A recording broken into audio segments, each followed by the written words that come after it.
और अखिलेश के लिए खोद रहे गड्ढा। नीतीश पे पिसेंगे, कहीं ऐसा ना हो 2024 में खाता तक ना खुल पाए। सनातन को अपमानित करने वाले बन गए ब्रांड एम्बेसडर। 2024 में जनता करेगी हिसाब, देश सब कुछ देख रहा। बिहार से यूपी तक, यूपी से तमिलनाडु तक बनेगा इतिहास। आज कोई बोल नहीं रहा, कोई हंगामा नहीं हो रहा। एक तलबदलू नेता खुलेआम रामचरितमानस पर अनाप शनाप बोलता है। एक नेता खुलेआम रामचरितमानस पर बोलते बोलते लिमिट पार कर जाता है। लेकिन कोर्ट भी चुप है, पार्टियां भी चुप है। अब कोई नहीं बोल रहा जब स्टालिन से लेकर स्वामी प्रसाद मौर्य और बिहार के मंत्री चंद्रशेखर तक सनातन का अपमान कर रहे हैं। एक कहावत तो आपने सुनी होगी, एक ही घुन काफी है गेहूं सड़ाने के लिए। जहां दाने दाने पर घुन बैठा है, अंजामे गुलिस्ता क्या होगा। हाँ, एक्चुअल में कहावत ऐसी नहीं है जैसे आप सोच रहे हैं वैसी ही, लेकिन ये कहावत हमने थोड़ी बदल दी और ये कहावत बिहार और उत्तर प्रदेश के दो नेताओं पर बिल्कुल फिट बैठती है। पहले हैं बिहार के मंत्री चंद्रशेखर और दूसरे हैं उत्तर प्रदेश के समाजवादी पार्टी के आजकल शिरोमणि बने स्वामी प्रसाद मौर्य। बिहार के शिक्षा मंत्री की सारी शिक्षा इन दिनों सनातन के खिलाफ टिप्पणी करने में गुजर जा रही है। बिहार के शिक्षा मंत्री चंद्रशेखर हिंदू धर्म ग्रंथों, रामचरितमानस, मनुस्मृति और जाति व्यवस्था पर लगातार विवादित बयान देते रहे।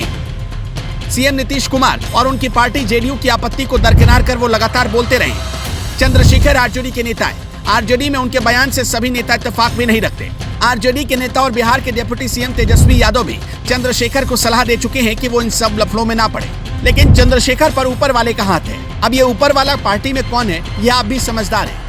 चंद्रशेखर को तेजस्वी यादव का करीबी माना जाता है। इसके बावजूद चंद्रशेखर को किसी की परवाह नहीं। हिंदुओं की भावनाओं को ठेस पहुंचाने का उनका अभियान बदस्तूर जारी है। क्या वजह है कि चंद्रशेखर हिंदू धर्म ग्रंथों और जाति व्यवस्था पर इतने खुलकर बोलते हैं और इतने खिलाफ बोलकर भी पार्टी और सरकार में अपनी कुर्सी बचाए हुए हैं। सच्चाई जानकर आप हिल जाएंगे। चंद्रशेखर ये बदजुबानी अपने मन से नहीं कर रहे। यूपी में समाजवादी पार्टी ने जिस तरह स्वामी प्रसाद मौर्य को हिंदू धर्म ग्रंथों के विरोध के लिए खुली छूट दे रखी है, बिहार में वही काम चंद्रशेखर कर रहे हैं। आरजेडी को ऐसा लगता है कि चंद्रशेखर को छूट देकर वो बीजेपी को कुछ ऐसा करने पर मजबूर कर देगी जिससे बिहार में उसे फायदा हो सकता है। उधर तमिलनाडु में डीएमके नेताओं में उदयनिधि स्टालिन और ए राजा ने भी सनातन के खिलाफ मोर्चा खोल दिया है। चंद्रशेखर जैसे नेताओं के ऐसे बयानों का एक मकसद तो साफ है कि उनका टारगेट अल्पसंख्यक तुष्टीकरण का है। उन्हें लग रहा होगा कि अगर सनातन के खिलाफ बोलेंगे तो हमारा वोट बैंक मजबूत होगा और कुछ खास समुदायों को खुश कर देंगे। बिहार में यादवों का करीब 15 से 16% वोट बैंक है। 15 से 16% मुस्लिम वोटर्स भी हैं। करीब 1% के आसपास ईसाई वोटर्स हैं। लालू के दौर से ही आरजेडी का कोर वोट बैंक माई समीकरण पर टिका रहा। माई का मतलब है मुस्लिम और यादव। आरजेडी का मानना है कि इन दोनों के वोट अगर उसे मिल जाए तो अकेले 30% से अधिक वोट उसके पास होंगे। अगर बिहार में किसी भी पार्टी को अकेले 30% वोट मिल जाए तो उसकी जीत की गारंटी मिल जाती है। इसलिए भी आरजेडी ने चंद्रशेखर को मोहरा बनाकर इस तुष्टीकरण के खेल में उतार दिया है। आरजेडी ज्यादा बौखलाई इसलिए भी है क्योंकि असदुद्दीन ओवैसी की पार्टी एआईएमआईएम बिहार में आगे बढ़ रही है और मुस्लिम वोटों में सेंधमारी कर रही है। 2020 के विधानसभा चुनाव में बिहार के सीमांचल की 5 विधानसभा सीटों पर ओवैसी की पार्टी की जीत हुई। अवैध घुसपैठ की वजह से सीमांचल में मुस्लिम आबादी ने वहां की डेमोग्राफी बदल दी है।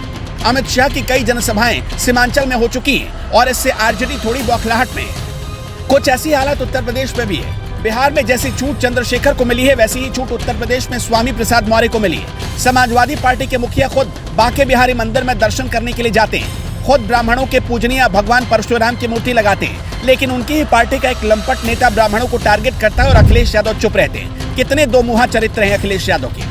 वो नेता खुलेआम रामचरितमानस को जला देने की धमकी देता है और अखिलेश यादव उसका बचाव करते हैं। समाजवादी पार्टी का कोर वोटर भी माई यानी मुस्लिम यादव ही रहा।